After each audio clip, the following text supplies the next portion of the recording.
good governance cannot be abstract. It shall be concrete.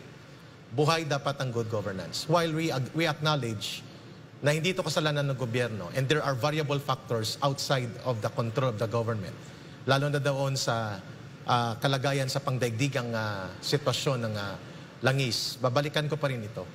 The government, in order for it to be concretely felt by the people na mararamdaman siya ng taong bayan, should do something. Ang laban kasama ang bayan, sama-sama ang kapayapaan. Let us to continue to be critical of our government, of course. That is the essence of democracy. But let us allow the government to act on this matter. Yeah. And papasok ko lang ito manunumpa pa lang, and let us support. Yeah. The best that we can do, mga kababayan, alam nyo, is through prayer. Let us pray for our president, let us pray for our nation, and let us pray that the geopolitics, especially yung gera sa Ukraine na nakapekto ng todo sa market economy, sa mercantile economy, yung pag-flow ng resources, pag-exchange ng resources in the global scale ay matapos to. But Sir Frank says on, Sir Frank, Ma'am Lorraine and Brother Frank. Of our I'm sorry. Yeah, go ahead, Ma'am Lorraine, ikaw muna. The marching orders of our President, Rodrigo Roa Duterte, kasi nga yung you mentioned, no, we're in transition now.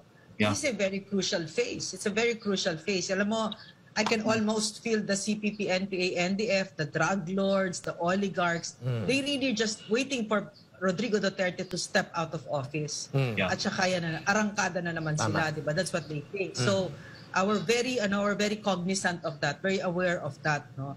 Na si Pangulong Duterte took on the most powerful and the very real enemies of our country. Yes. And ang tingin dito, no, very clear orders from our president in the transitioning towards the 17th president, Bongbong Marcos, who won by a majority vote, the first majority president. Yeah. But a president naman who's stepping out of office with soaring trust and approval ratings never before seen. So 82%. So you have at the helm right now two presidents who are an outgoing and an incoming who are so beloved by the Filipino people. It can be argued, no?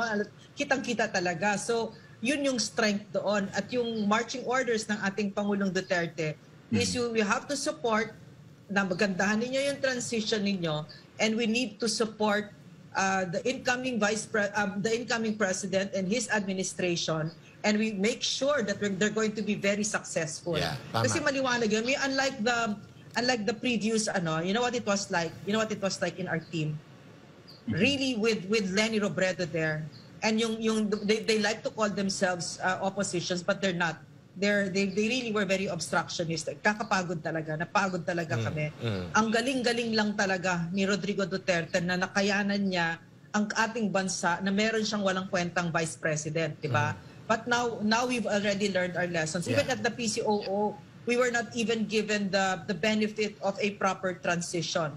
So the whole time that I was at the PCOO, ang mindset namin laging nandun. So that when the next team comes in, even 5 years ago, that was the mindset already, even with the president. So that when we turn over this country, it will be a country in a much better shape. So laging ganon yung flow namin, no? And we take our lead from our president. So si president now is so graceful talaga with letting go of power. Yeah. And then the marching orders are really that we need to support this incoming president and his administration. Yeah. And we really need all of us to do our part. Yeah. Ma'am Lorraine, so on that the he will part. be success. No? So that, what does that mean? No?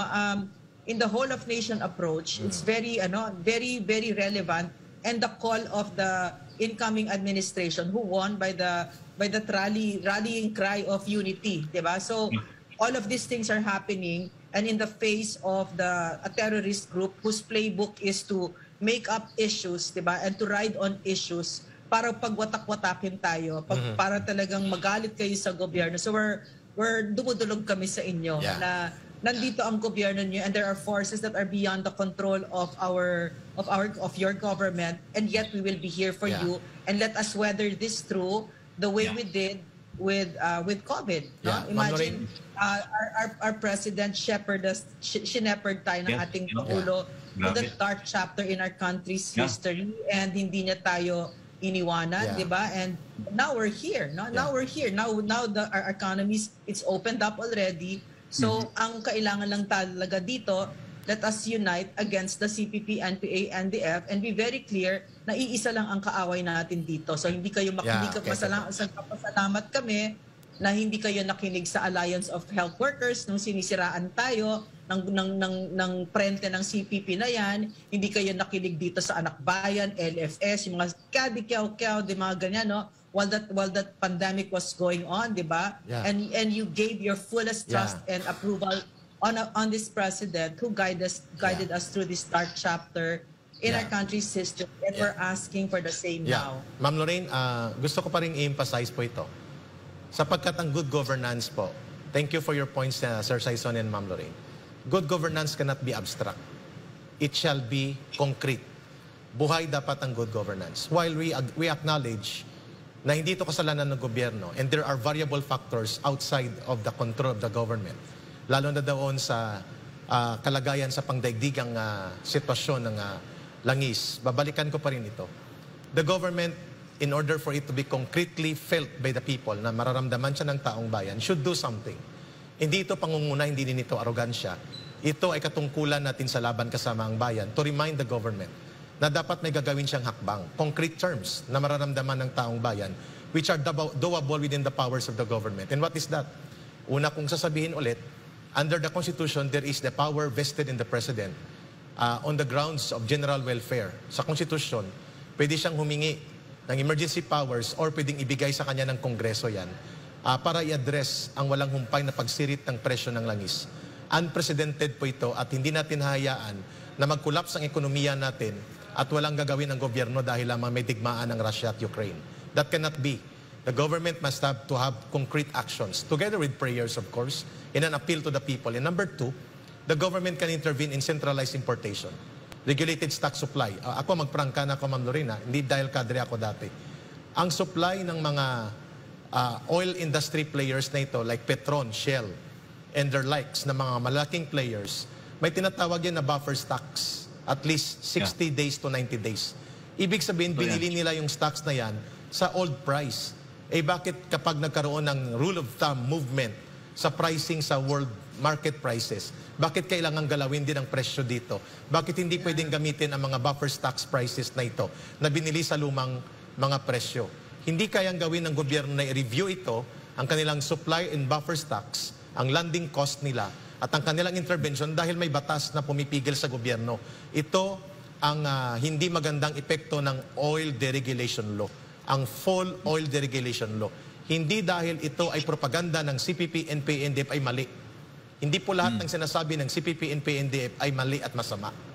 May mga katotohanan sa kanilang sinasabi na dapat mulat ang kaisipan at damdamin ng gobyerno sapagkat yan ang pagiging tungtungan natin para sa tamang hakbang at konkretong aksyon on good governance. Therefore, it's high time na i-review ang full oil deregulation law at hindi dapat sakop ng oil deregulation ang authority of the government to intervene sa centralized importation, review of buffer stocks at ang kanyang karapatan na dapat makialam sa presyo at supply ng langis sapagkat kapag hindi niya ito ginawa, ay magkakaroon siya ng pagpapabaya sa kanyang mamamayan. So dapat konkretong hakbang ito.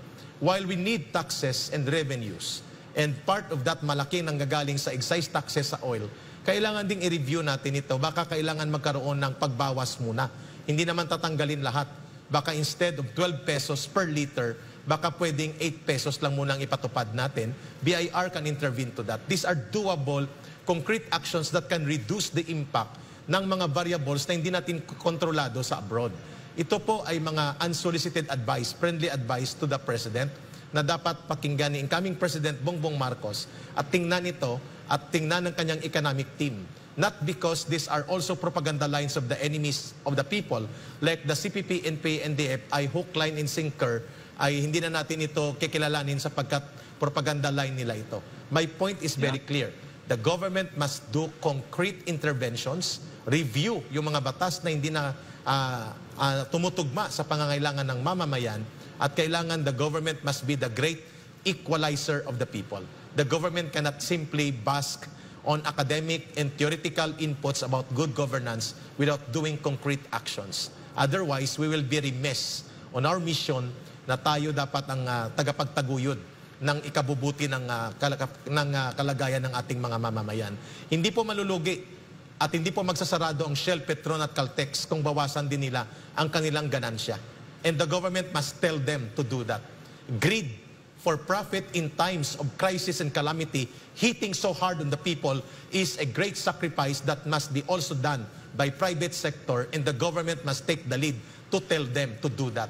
Wala tayong problema na i-deregulate natin at wala tayong pakialam sa pagtaas ng presyo ng lipstick at mga cosmetics because these are non-essentials to the lives of the Filipino people. Pero bigas, langis, kuryente, tubig at mga essentials na ito, kung hindi po magkakaroon ng interbensyon ng gobyerno para pangalagaan ang kapakanan at proteksyon ng higit na nakararaming milyong-milyong mamamayan na mahihirap, ay tayo po ay napapasok doon sa trap ng CPP, NPA, NDF, and they become relevant in their agitation, recruitment, and radicalization.